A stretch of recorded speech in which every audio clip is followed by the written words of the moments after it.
I was kind of became objectified and pigeonholed. Scarlett Johansson is opening up about growing up in Hollywood and admitting she felt like she had been typecast early on in her career.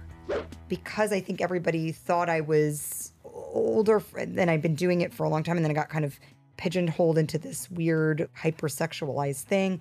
I felt like it was over, kind of. It was like, that's the kind of career you have. These are the roles you've played. And I was like, this is it. And you'll age out of that one. The runway is not long on that. And so it was scary at that time. In a weird way, I was like, is this it? And I attributed a lot of that to the fact that people thought I was much, much older than I was. During a new episode of Dax Shepard's Armchair Expert podcast, the Black Widow star shared why she perceived that to be true at an impressionable age. I felt like I wasn't getting offers for work for things that I wanted to do.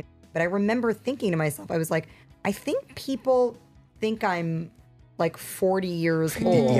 It somehow stopped being something that was desirable and something that I was fighting against. The 37-year-old made her acting debut at just 8 years old with a one-line role in the off-Broadway play Sophistry alongside Ethan Hawke, according to IMDb. The mom of two, who married her husband Colin Jost in 2020, says she is hopeful the industry is now evolving away from those stereotypes. I see younger actors that are in their 20s. It feels like they're allowed to be all these different things. Like they can play all different things. And, you know, it's another time, too. We're not even allowed to really pigeonhole actors anymore, thankfully, right? Scarlett told Dax she is welcoming the progress, but concludes that there is still more work to be done.